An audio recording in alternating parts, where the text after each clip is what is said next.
వసంత కోకిల వనమంతా పిలుపులా వసంత కోకిల జగమంతా గెలుపులా. నానా అమ్మ, మీరు సంధ్యతో ఏమైనా మాట్లాడారా? దేని గురించిరా? టూర్కి వెళ్ళొచ్చు అని అడిగినప్పుడు రాను అని కోపంగా బయటకు వచ్చేసింది. నేనొచ్చి మీ ముందు కోపంగా మాట్లాడి రూమ్లోకి వెళ్ళగానే వస్తానని చెప్పింది. ఈ గ్యాప్లో మీరు సంధ్యతో ఏమైనా మాట్లాడారా? నాతో టూర్కి వెళ్ళమని బలవంతంగా ఒప్పించారా? లేదు సూర్య, అలా మేమెందుకు చెబుతాం? బలవంతంగా ఒప్పించి పంపించినా నీతో సంతోషంగా ఉంటుందో ఉండదో అన్న అనుమానం మాకు ఉంటుంది కదా.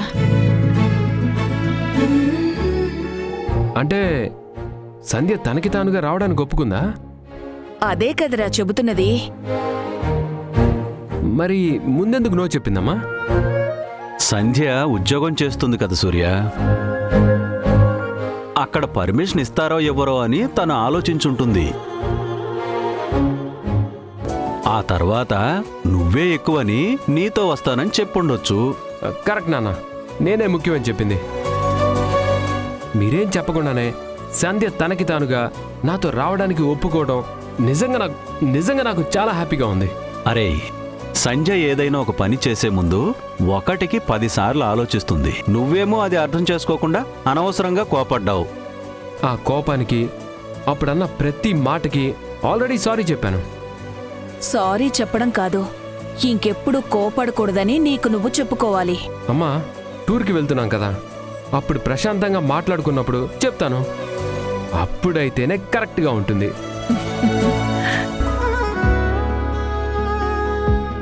పెళ్ళైన కొత్తల్లో టూర్కి వెళ్లే ముందు ఎంత ఎగ్జైటింగ్గా ఉందో ఇప్పుడు కూడా అలాగే అనిపిస్తుంది నాకు. ఈ 3 రోజుల టూర్ని చాలా బాగా ఎంజాయ్ చేయాలి. వస్తానమ్మా.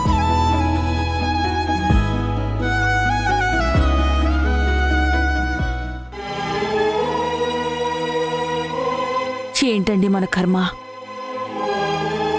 కొడుకు కోడలు సరదాగా బయటకు వెళ్తున్నారంటే సంతోషంగా సాగనంపలేక ఏమవుతుందోనని కంగారు పడాల్సొస్తుంది. మనకే ఇలా ఉంటే పాపం సంజయ్ పరిస్థితి ఆలోచించు. ఏది మంచి అనిపిస్తే అది చెయ్యమ్మా అన్న ఒక్క మాట కోసం ఎంత రిస్కో తెలిసి కూడా తను టూర్కి వెళ్ళడానికి ఒప్పుకుంది. సూర్యకి మనం జన్మని మాత్రమే ఇస్తే సంధ్య పునర్జన్మనిచ్చింది. వాడి సంతోషం కోసం మనకన్నా ఎక్కువగా తను ఆలోచిస్తోంది.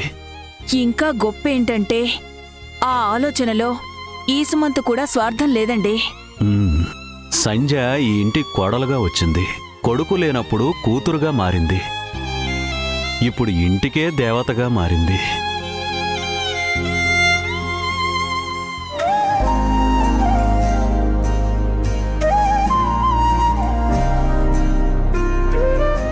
ఓకే, వన్స్ ఒకసారి నేను రీచ్ అయ్యా కాల్ చేస్తాను. ఆ ఫార్మాలిటీస్ అన్నీ మీరు చూసుకోండి. ఓకే సంధ్య, సర్దన ఫినిష్ అయిందా? అయిందండి. బట్టలన్నీ పెట్టేశావా? అన్నీ పెట్టేశాను. ఫైల్స్ అవి కూడా పెట్టేశాను. మరి ఫ్లైట్ టికెట్స్? అయ్యో, అన్నీ పెట్టాను మహానుభావా. అనుమానం ఉంటే మీరే చెక్ చేసుకోండి. అనుమానం కాదు సంధ్య, నిజంగా చెప్తున్నాను. నువ్వు ఒకటి పెట్టడం మర్చిపోయావు. మర్చిపోయానా? ఏంటది? ఏంటది? అన్నీ పెట్టానే.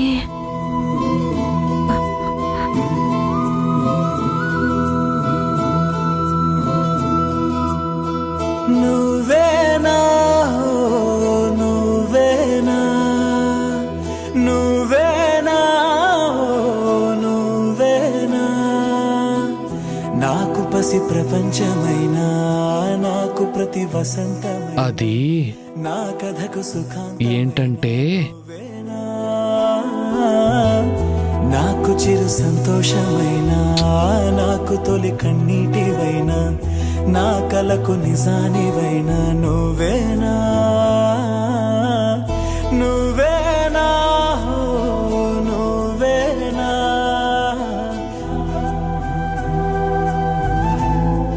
ఏం మర్చిపోయావో ఇప్పుడు గుర్తొచ్చిందా? ఛీ, పోండి. పోతున్నాను కాబట్టే వారం రోజులు గుర్తుపెట్టుకోవడానికి ఒక గిఫ్ట్ తీసుకున్నాను. ఏంటండి ఆ మాటలు? వెళ్తున్నాను అనాలి. పొమ్మన్నది నువ్వే కాబట్టి అలా అన్నాను. నువ్వు మర్చిపోయింది నేను పెట్టాను. ఇప్పుడు నీకు నువ్వుగా ఇంకోటి పెడితే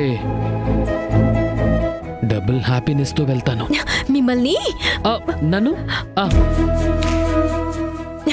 ఏం కాదు. ఫ్లైట్ టైం అవుతుంది, బయలుదేరండి. సంధ్య, వెళ్ళక తప్పదా?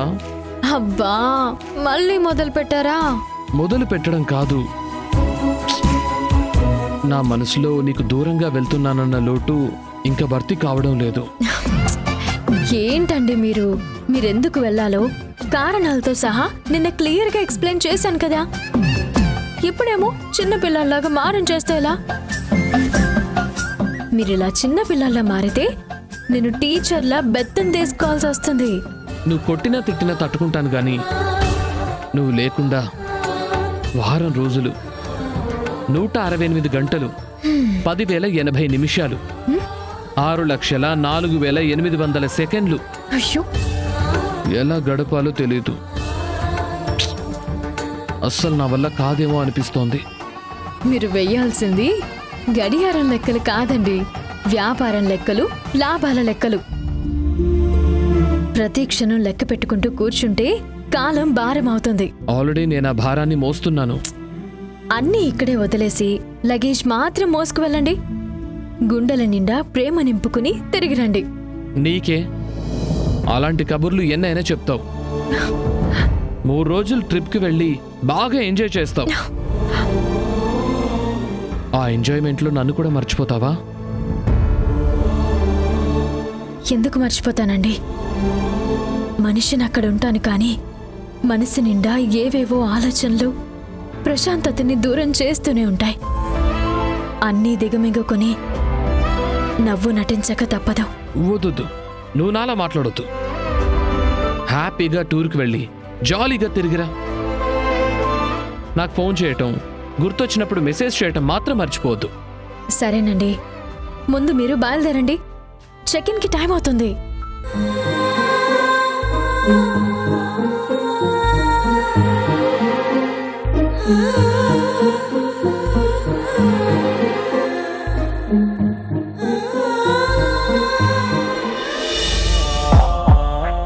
నిన్ను వదిలి ఇల్లు కూడా దాటబుద్ధి అవ్వట్లేదు.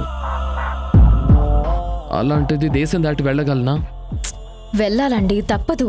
మన ప్రేమతో పాటు ఈ బిజినెస్ కూడా మనకి ముఖ్యం కదా. నన్ను, నా భార్యని దూరం చేస్తున్న నీ ఫ్రెండ్ని మాత్రం ఎప్పటికీ క్షమించను. ఈ మలేషియా టూర్ పూర్తయిన తర్వాత ఇద్దరం కలిసి వాళ్ళ ఇంటికి వెళ్దాం. నీ స్వార్థం కోసం మా జంటను విడదీయటం ఎంతవరకు న్యాయమని నిలదీద్దాం. అలా అనడం అడగడం వల్ల ఒరిగే లాభం కన్నా జరిగే నష్టమే ఎక్కువ ఉంటుంది. ఇది ఇక్కడితో వదిలేసి మీరు ప్రశాంతంగా వెళ్ళిరండి.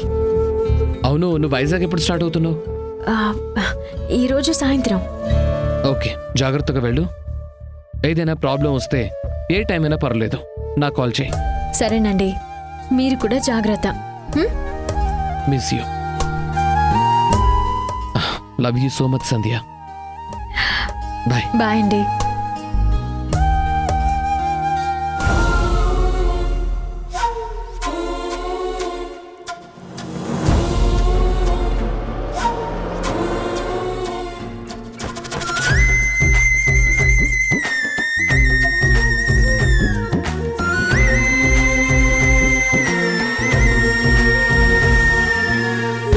సాక్షి నీల సాక్షి కొంగుముడులు వేసిరే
నా మనసులో నీకు దూరంగా వెళ్తున్నానన్న లోటు ఇంకా భర్తీ కావడం లేదు. ఆ ఎంజాయ్మెంట్లో నన్ను కూడా మర్చిపోతావా? నిన్ను వదిలి ఇల్లు కూడా దాటబుద్ధి అవ్వట్లేదు. అలాంటిది దేశం దాటి వెళ్ళగలనా?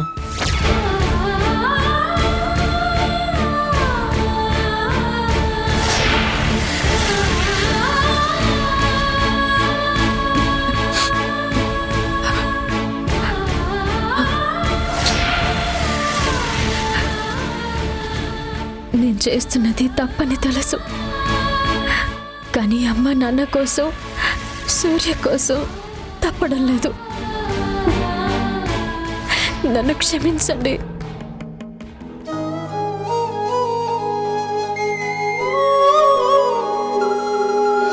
కోకిల కోకిల వసంత కోకిల చిలిమిల చిలియల విరివనాల అతిథిలా చిలక పచ్చ తోరణాల చిరుగాలుల స్వాగతాల చివురాకుల దాగుతూ కొమ్మ ఊయలూగుతూ రాగాలు తీసేని అనురాగాల కోకిల పరాగాలు పూసేని మరందాల స్వరాల వసంత కోకిల మనమంతా పిలుపు.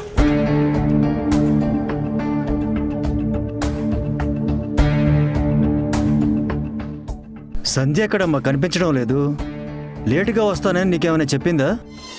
లేట్గా కాదు సార్, 3 రోజులు రానని లీవ్ లెటర్ పంపింది. ఏంటి లీవ్ లెటరా? అదేంటి కొత్తగా? తెలీదు సార్, ఇది మీకు ఇవ్వమని చెప్పింది.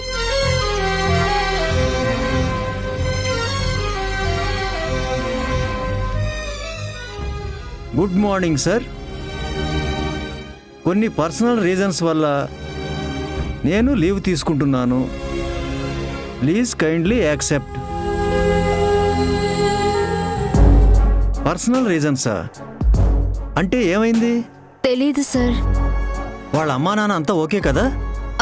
Okay sir. మరి ఇంత అర్జెంటుగా 3 రోజులు లీవ్ తీసుకోవాల్సిన అవసరం ఏమొచ్చిందమ్మా? తెలీదు సార్. తెలియదంటే ఏంటి దివ్య?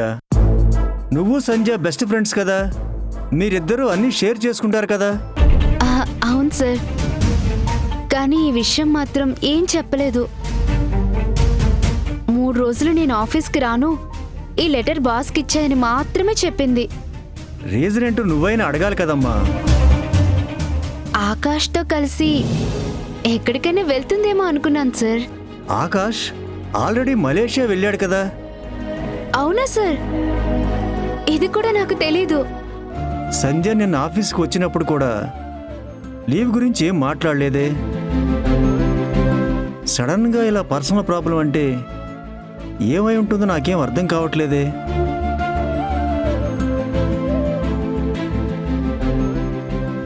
ఫోన్ చేసి మాట్లాడతా.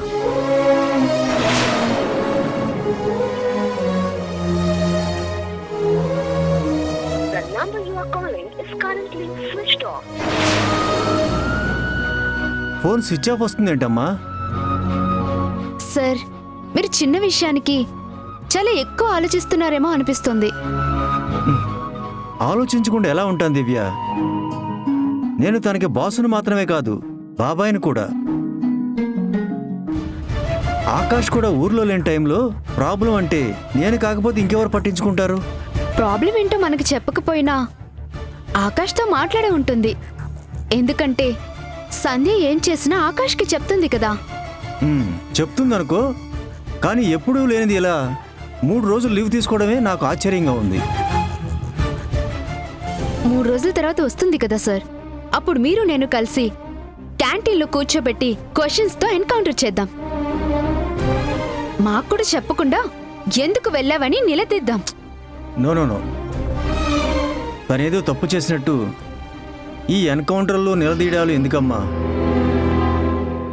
ఇప్పుడే సంధ్యకి మెసేజ్ పెడతాను, చూసిన తర్వాత తనే కాల్ చేస్తుంది. సంధ్య చుట్టూ అందరూ తనకి మంచి చేసేవాళ్లే ఉన్నారు, కానీ తప్పనిసరి పరిస్థితుల్లో దాస్తున్న నిజం వల్ల ఏ సమస్యలు రాబోతున్నాయో. సరే సార్, ఇక నేను వెళ్తాను. ఓకే దివ్య. శ్రీశైలం మల్లన్న, మా సంధ్యకి నువ్వే దిక్కు.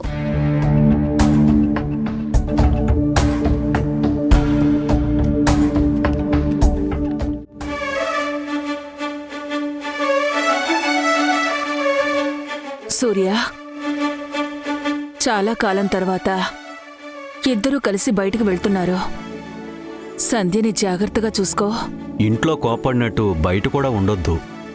తను ఏమన్నా నువ్వు అర్థం చేసుకో తప్ప అస్సలు ఆవేశపడొద్దు. ఏమైంది మీ ఇద్దరికి? కొత్త పెళ్లి కూతురు కాపురానికి వెళ్తున్నట్టు ఏంటి మీ అప్పగింతలు? అది కాదురా, కలిసి వెళ్తున్నారు కదా అని జాగ్రత్తలు చెబుతున్నాం. జాగ్రత్తలు ఎందుకు నాన్నా? సంధ్య ఎవరో కొత్త మనిషి కాదు కదా, తను నా భార్య. నా భార్యను ఎలా చూసుకోవాలో నాకు తెలీదా?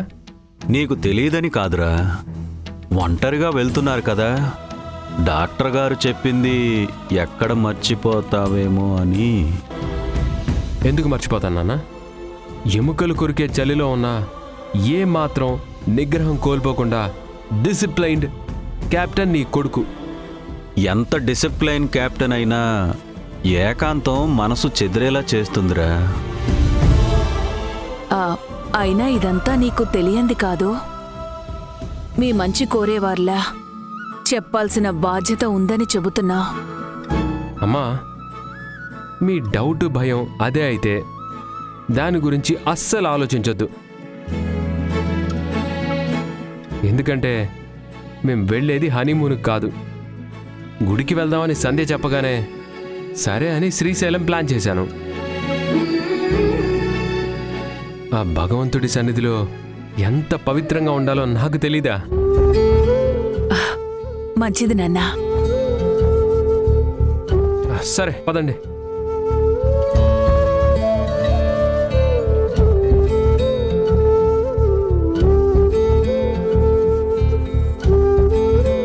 నాన్న సూర్య, రోజూ వేసుకునే టాబ్లెట్స్ అన్ని పెట్టుకున్నావా? అన్నీ పెట్టుకున్నానమ్మా, ఏది మర్చిపోలేదు. నీ కోడలు రావడమే ఆలస్యం. అతి కష్టం మీద 3 రోజులు సెలవు దొరికిందని చెప్పింది. కొంచెం ఆలస్యమైనా ట్రైన్ కాస్త రయ్యమని పోతుంది. ఎక్కడికి పోదు. సంధ్య అంటే టైం, టైం అంటే సంధ్య.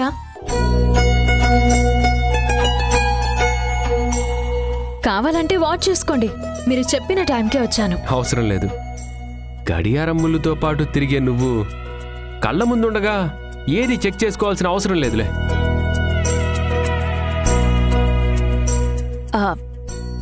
సంధ్య, ఒక్క నిమిషం, ఇప్పుడే వస్తాను.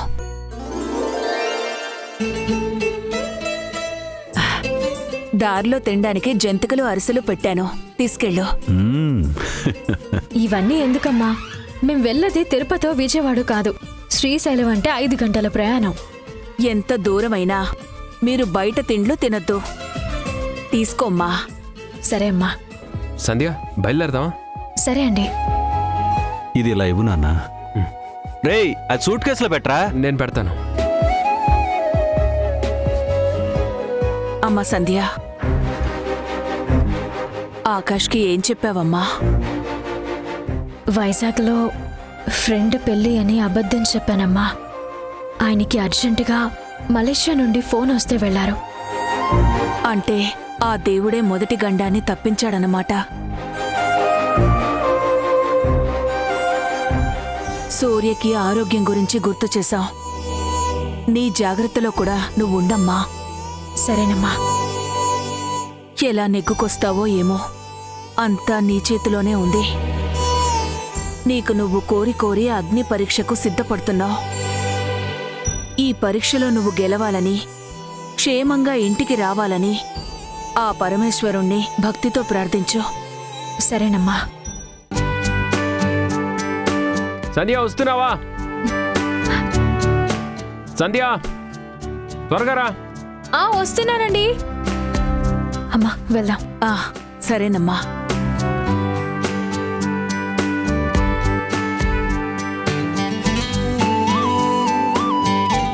నానా, వెళ్ళొస్తాను. సరేనమ్మా. వెళ్ళొస్తానమ్మా. సరేనమ్మా. ఆ, జాగ్రత్తగా వెళ్ళిరండమ్మా. బాయ్ నాన్న. బాయ్ రా. బాయ్ అమ్మా. ఆ, రా సంధ్య. రా. రామ్మా. రా సంధ్య.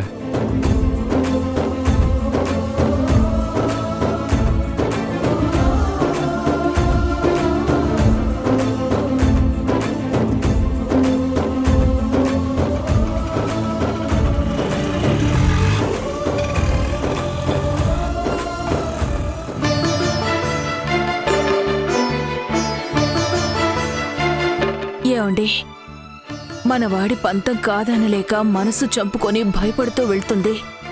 పైకి నవ్వు నటిస్తున్నా సంధ్య మనసులో భయం మాత్రం తగ్గడం లేదండి. తనకేం కాదు కదా. ఏమీ కాకూడదని ఆ శివుణ్ణి ప్రార్థిద్దాం లక్ష్మి. అంతకు మించి మనం చేయగలిగేది ఏముంటుంది చెప్పు?